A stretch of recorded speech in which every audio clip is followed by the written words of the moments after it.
നമുക്കറിയാം നമ്മുടെ രാജ്യത്തിൻ്റെ വൈമാനിക ശേഷി എത്രത്തോളം ഉണ്ട് എന്ന്.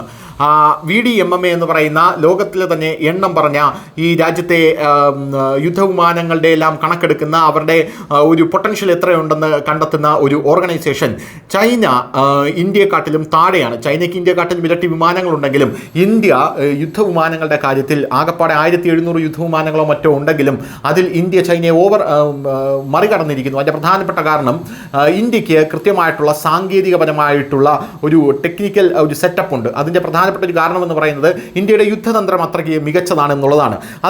അതിനുശേഷം ചൈന ഈ വാർത്ത തള്ളുകയും ചൈനയ്ക്ക് 500 സ്റ്റെൽത്ത് ജെറ്റുകൾ ഉണ്ടെന്നും ഇന്ത്യക്ക് ഒരെണ്ണം പോലും ഇല്ല എന്ന വാദം സോഷ്യൽ മീഡിയയിൽ വലിയ പ്രൊപ്പഗാൻഡ വാറായി പ്രചരിപ്പിക്കുകയും ചെയ്തു. എന്നാൽ ഇപ്പോൾ വരുന്ന റിപ്പോർട്ടുകൾ ഇന്ത്യൻ നാവികസേന സോവറിൻ ക്വാണ്ടം റഡാർ എന്ന പുതിയ തലമുറ റഡാർ വികസിപ്പിക്കുന്ന പുതിയ പദ്ധതി ആരംഭിച്ചിരിക്കുന്നു എന്നുള്ളതാണ്.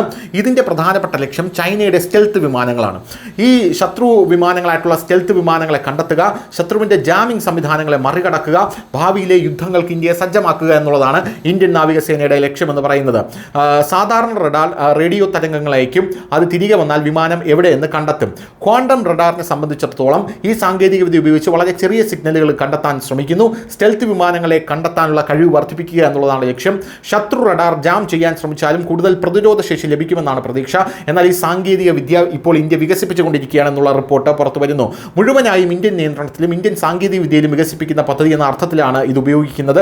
അതിനാൽ വിദേശ സാങ്കേതിക വിദ്യയെ ആശ്രയിക്കുന്നത് കുറയ്ക്കാനാണ് ഇന്ത്യ ലക്ഷ്യമിടുന്നത് എന്നുള്ളതാണ് മറ്റൊരു പ്രധാനപ്പെട്ട കാര്യം. ഈ പദ്ധതി കൊണ്ടുവരുമ്പോൾ ചൈനയുടെ J-20 പോലുള്ള സ്റ്റെൽത്ത് യുദ്ധവിമാനങ്ങളെ കണ്ടെത്താനുള്ള ഇന്ത്യയുടെ കഴിവ് വളരെയധികം വർദ്ധിക്കും. ഇന്ത്യൻ നാവികസേനയുടെ കപ്പലുകളും തീരസുരക്ഷാ സംവിധാനങ്ങളും കൂടുതൽ മുൻകൂട്ടി മുന്നറിയിപ്പ് ലഭിക്കും. ഇന്ത്യയുടെ സമുദ്ര നിരീക്ഷണ ശേഷി ശക്തമാകുമെന്നുള്ളതാണ് പ്രധാനപ്പെട്ട കാര്യം. News desk Malayalam.